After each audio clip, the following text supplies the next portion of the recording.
Welcome to episode 128. Steph Wertheimer, Israel's First Industrialist, 9 Lessons. This is an outline of episode 128. Lesson number 1. Don't wait for the Messiah. A new Jew who is proud to do things and not only to talk. Cannot hold us up. For me, it gave me a knowing that there must be a new Jew which would be proud to do things and not only to talk, and didn't wait for the Mashiach. Lesson number 2. Find a first-rate mentor, Dr. Emanuel Goldberg. Wertheimer quit school at the age of 16. From Goldberg, he became interested in optics. Goldberg was the father of Israel high tech. In fact, Goldberg escaped.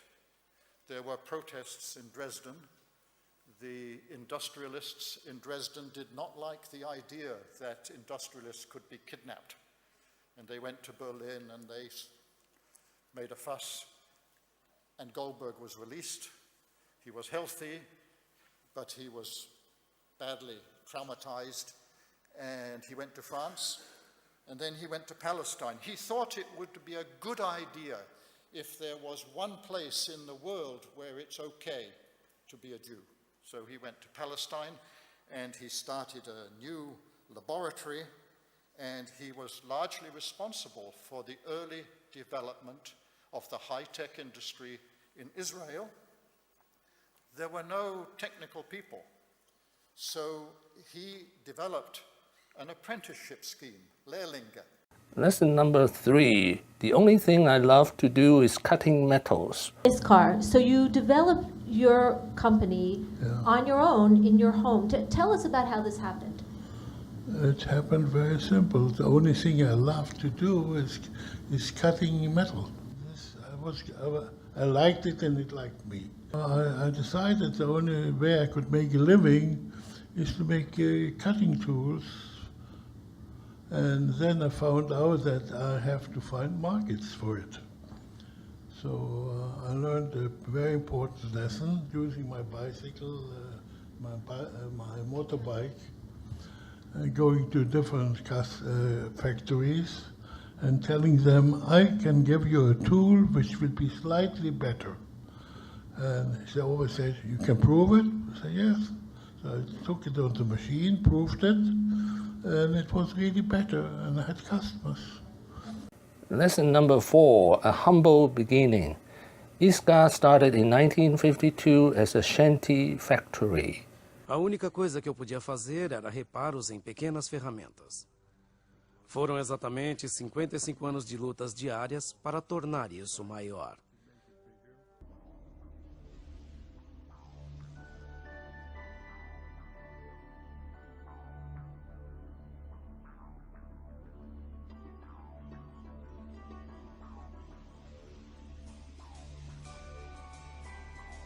Em qualquer lugar no mundo, nós já estaremos lá, para garantir que nossos clientes possam fazer o que melhor sabem, da melhor maneira possível. Lesson number 5. Set high goal. Be the best company in the world, even if it took him 50 years. So I was really specializing in this thing. Actually, the best companies at that time were Krupp in Germany and Carbolloy in America. And I decided that one day I would like to be as good as they are. It took me 50 years.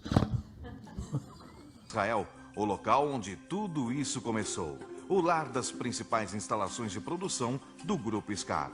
Aqui são produzidas pastilhas com know-how único de produção, capazes de prensar as formas mais complexas. As pastilhas são sinterizadas. Lesson number 6. Israel must manufacture and export. This was when most of Israel was agricultural. So I just want to read something that you wrote in the book around that time when you were talking about there being no private market. You said, I was convinced that as a nation we needed to produce for ourselves the things that were vital for our existence. In wartime, our own weapons and aircraft. In peacetime, products whose sales abroad would provide a stable basis for our lives here. So for me, it was not a good thing. It was idea that if they would have told me, like Taiwan, that they will also make the design and also the product and also sell it, it would be fine. But everybody learned only design, which is not enough. Like Bezalel is a school where you learn art, but nobody learns how to produce it efficiently as other countries. So this is a historical mistake. Lesson number 7, tried many things. First, in 1943, he tried to be a pilot in Palmach and failed. Second, he tried the kibbutz and he did not like it. Third, he tried to be a politician and that did not work out. Fourth, he was even chairman at Technion University for 10 years. The Technion, which was one of the best universities in Haifa, and I was a chairman of its school, the Smart School, for 10 years. Lesson number 8 is Israel's First Industrialist. You have to sell your product, you have to believe in your product, you have to love your product. Interesting and counterintuitive message to it. And that has to do with his abiding belief that industry and manufacturing are key to the survival and health of the state of Israel. It's a life process. What I'm telling you now about Isca is 62 years. Forbes crowned Wertheimer as the richest man in Israel, whose fortune is estimated at $4 billion and $400 million. Had a vision and has succeeded to a degree that, frankly, he's a marvel of the world as far as I'm concerned. Lesson number 9, how to keep Arabs happy. Since selling his company in 2014, the 91-year-old Wertheimer focuses his goal of creating lasting peace between Israel and the Palestinians. He built industrial parks in disadvantaged and predominantly Arab regions of Israel. And under the circumstances, then you have the problem of the Arabs. How do you keep the Arabs happy? And you can only keep them happy by giving them the same possibility as you have. And then they have a new problem, how to export their product and find markets. Thank you for watching. Please subscribe and leave your comments and questions below. Wishing everyone peace and prosperity.